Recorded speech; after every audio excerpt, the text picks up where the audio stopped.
dulmidiid inta badan bulshada tabashadeeda waynu aragnaa iyadoo dulmi iyo cabasho wax la diidan yahay ay ku saabsan tahay marka arrimaha bulshada uma ka sameeyay arrin gaar ahayd ma ahayn waxa in badan aan ka fikiraayo siraahda haddii dhowr qodob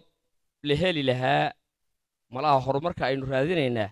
halkaas ku xidhnaan lahaa haddii aynu helno hogaamiye hal abuur leh oo aan hunguri wadin iyo culimo hami diimeed leh oo aan hanti wadin iyo aqoon heer wadaniyeed leh oo aan hay'ado wadin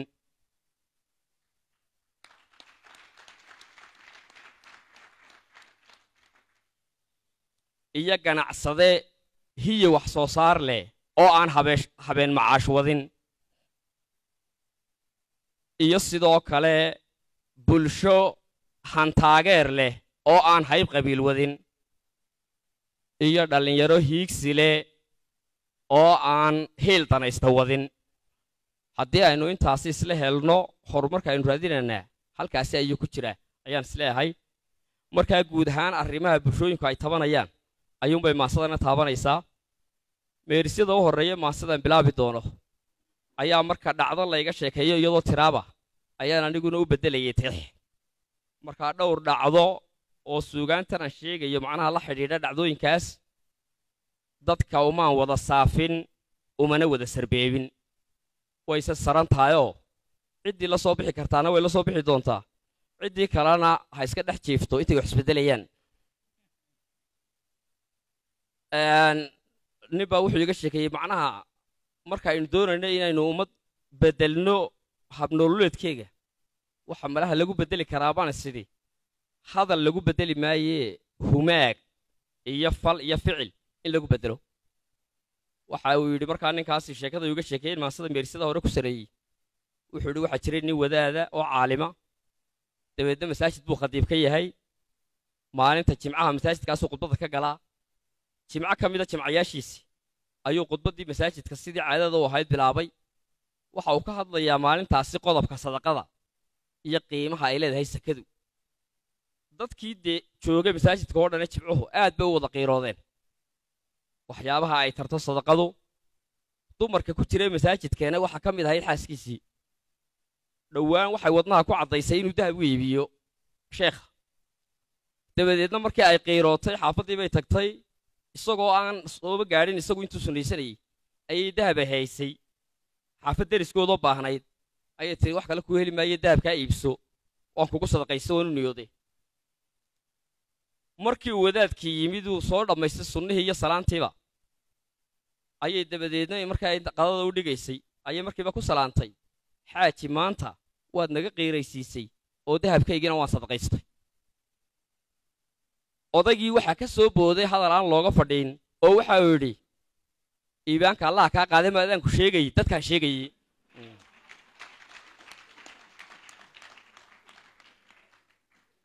in badanna waa ta inagu dhacda ee aynu aragno waxa la leeyahay iyo waxa la sameeyaa inay kala duwan yihiin meerisyada aan ku saleeyey markaa halkaasi waxaan idhi waxaa jiray duhur jimco ah masaajid dafoo camiran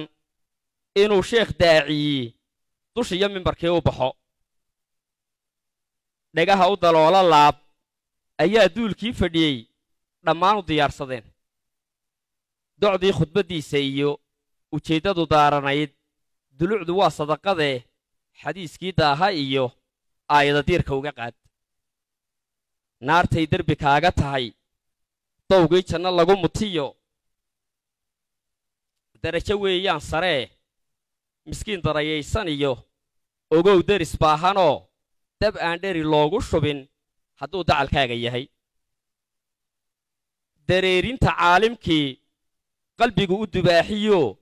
daroorrimadii indhaha ka duuga intii fadhiday markuu duco uga khatimay imaamkii soo degiyo faatixad iyo daariyaad salaadana ugu dariyo daymoo bari iyo galbeed waxaa dumarkana ku jiray duqdii xaajigu qaboo digiigaxadii wadnaha qiiray ilmo daadisoo hoygiiyo dugsigay ka timid degdega u jihaysato intay furtay daasad weyn ayay dahabkii ku jiray sadaqa ugu deeqday qayb markii deeriya uu yimid dermada isagoon saldhigin waxay duuduub ku tidhi ilaah darajeegiyow digniintii maanta iyo dardaaran waxaadna tidhi hankayguu daarayoo si ay qaarigu daydaan inaan fuliyaan damcee dahaadhka u huursaniyo uurkiisa wixii dadnaa intay boobeen debnii dayaan dheer wuxuu ku yidhi ilaah ha ku dooriyee dadkuunbaan sheegayee miyaan adig kuu dan lahaa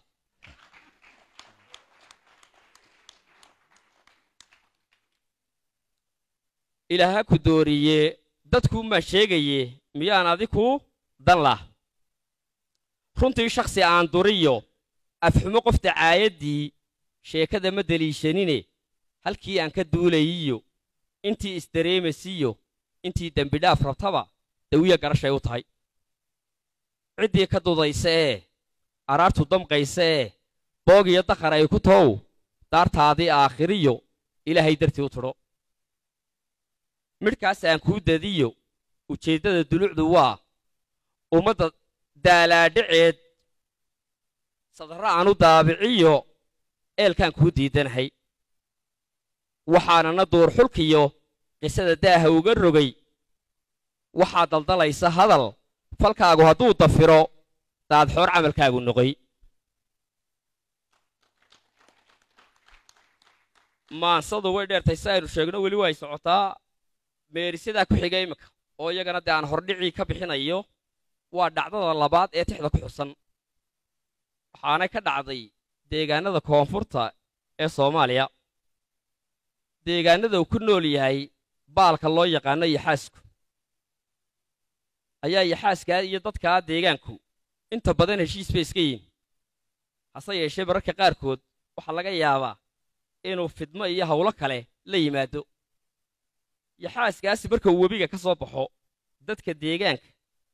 ayuu xoolaha ka cuni jiray ama ka waxyeelayn jiray waxa deegaanka ku noolaa nin la yidhaahdo sheekh aweys oo ilaahay karaamo siiyey sheekh aweys baa loo yeedhi jiray oo la odhan jiray nooga ducee sheekh aweys inta warqad soo qaado cad ayuu ku qoraa xarafka nuun waa xarafka miim ku xigay quraanka kariimka xarfiisa xarafka nuun marka uu ku qoro waxa uu dhiibaa ku gacan yariisa kamida oo ku yiraahdaa webiga ku rid yarku inta aanu ama ninkaas inta aanu gaarsiin webiga gacan yarihii ayuu sii furaa oo israada tolow waxaan qoray muxuu ahaa waxa uu ogaaday inuu xarafka nuun qoro dabadeedna markuu webiga ku rido ayaa yaxaaskii laga cabsi qabay ee dibadda joogay waxa uu ku noqon jiray webigiisa dadkuna muddo ayay ka bogsan jireen wadku cidna ma dhaafo ee markii uu waqtigiisu gaadhay odaygii mawdkii baa qabtay waanu geeriyooday bahalkii yaxaaskiina dhibtii muudaynin ee dib uu soo baxay isaguna uu bilaabay hawshiisa waxa la isweydiiyey sheekhii aweys dhimaye maanta maxaa inoo tala ah maxaa inoo nafa yaa inaga qabanaya ninkii markiiba uu isxaadiriyey oo waxa uu yidhi haddaad sheekh aweys doondoonaseen aniga ayuu igu wareejiyey oo dawadaasi ku filan buu yidhi laakiin shuruud baa ku xidhane dee wax isku dardara oo ila farabanaan laysma diree waxay dhiiba waxay isla garteen inay xoolo siiyaan markii xoolii la siiyaa la yidhi haddaba hawshii qabo warqaddii buu ku qortay xarafka nuun waxa uu ku riday webiga iska daa kii dibaddu inuu gale kii gudaha soo dareeray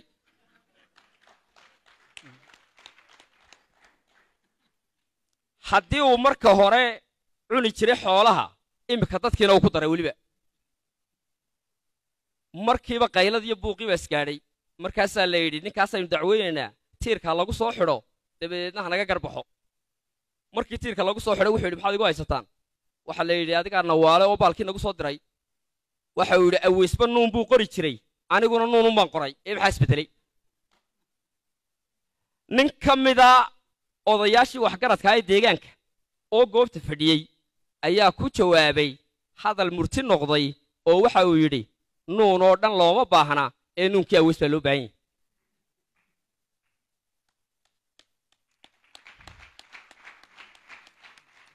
markii tiraabtaa iyo hadalka aan leela sheekadaas oo meerisidana ku daray ujeeddadana sidaas aan idiin sheegay ay u dadan tahay laakiin lala soo bixi doono waxa looga dan leeyay waxaan idhi waxaa jiray dagal iyo xaas markuu durdurkiisu guro intuu dibadaha u baxo duunyada ka idlaysan jiray nin baa loo dooni jiray karaamada daayin qaba dawaad lagu dhigo waraaq markuu gacanyaro u diro webiga dalaq sii yidhaa ayaa la dawoobi jiray muddana laga doogi jiray wadkaan dayn ruux qudhee daluunta markuu ku riday ayuu bahalkii darraa dib ula yimid caadadii dabiibka inuu barto wadaadkii ka daalacdo adduun la isugu dardaro dalbada kii qaadi jiray nuunkuu daymooni jiray ku daabacay xaashidii dabeed orodiyoo ku tuur wakaa uga sii daree ilaa durgufkii yaraa dareero soo mudhbaxay hadduu xoolo u darraa haddeer dadka dhaafi waa doodiyo buuqii isgaadh ninkii dacwad loogu baaq la yidhi adigaana dilay difaac isagoo ku jira deelqaafkaa wuxuu ka yidhi aways baan kaga dardaydee miyaan dembigaa qaba nin door baa lagu yaqaan inuu murti deexasho ah digtoonni u beegsadee waxgarad deggan baa ku yidhi waxaan damanuhu fahmayn in laabuhu kala duwaan wixii laba ruux dalbaan waxaan damanuhu fahmayn in laabuhu kala duwaan wixii laba ruux dalbaan runtii shakhsi aan duriyo afxumo qof dacaayaddii sheekada ma deliishanine halkii aan ka duulayiyo intii isdareemaysiiyo intii dembidhaaf rabtaba dawiya garashay u tahay ciddii ka dudaysa ee araartu damqaysa ee boog iyo dakhar ay ku tow daartaadii aakhiriyo ilaahay dartii u tudho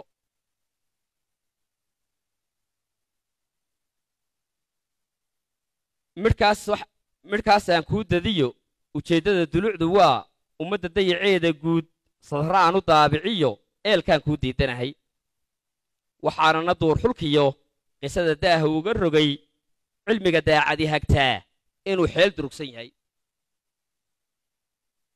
waxaanana duur xulkiyo qisadan daaha uga rogay cilmiga daacadi hagtaa inuu xeel durugsan yahay qaybta labaad intaynaan gaadhin qaybtan in yaroo ka hadhsan baan doonayaa markaan kala barhka ka dhigayo macnaha 6 dhacdo ee ay tabinaysa maansadu ayuunbaan dhacdada saddexaad ku dari doonaa insha allah inta kale waynuga bixi doonaa markaa martida kale iyo mudanayaasha goobta qaybta kale iyadna waxa weeye nin ka mida dadka soomaalida deegaanku doonaha joogo ujeeddadeennu maaha inaanu isaga magacawno ayaa waxa uu la baxay gadhudh sunnihii nebiga calayhi salaatu wasalaam dabeedna 2 nin oo isdilaya ayaa arkay gadhkiisii weynaa way ku soo baydheen waxay yidhaahdeen na kala saar wuxuu ku yidhi gadhku gadhkaad moodday maaha gadhku gadhkaad mooddeen maaha meerisyada xaaladda aan ku cabbiro waxaan idhi beraa laba deedantoo dagaal ka dhex ogan yahay durradu goobtay ahayd dirirta xal u raadsadeen nin daankiisii tibuhu si wacan uga daadegeen dawliilka bidhaansadeen adaannu ku door bidnee halkaan isu diidannahay na kala daw mari dhaheen intuu dacallada gadhkii gacmaha ku dulxaadiyuu dhawaaq didiyana ku yidhi doc kale weeye gadhkani dib uga joogsada ragow runtii shakhsi aan duriyo afxumo qof dacaayaddii sheekada ma deliishanine halkii aan ka duulayiyo intii isdareemaysiiyo intii dembidhaaf rabtaba dawiya garashay u tahay ciddii ka dudaysee araartu damqaysee boog iyo dakhar ay ku tow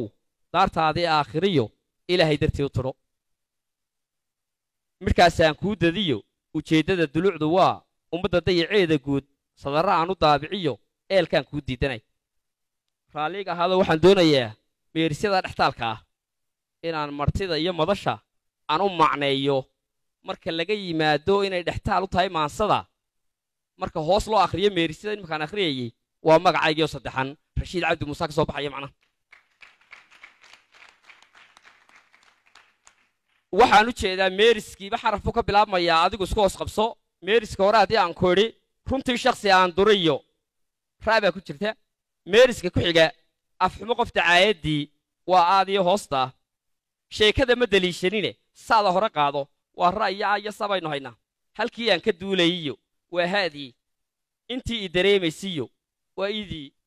intii dembi dhaaf rabtaba dawiya garashay u tahay waa rashiid intaas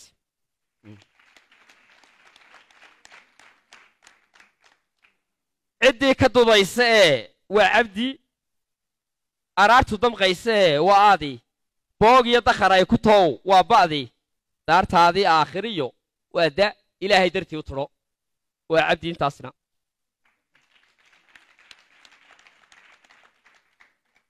midhkaasaan kuu dadiyo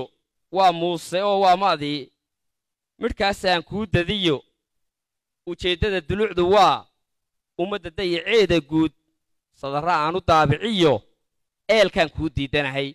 waa muuse intaasina waa eedi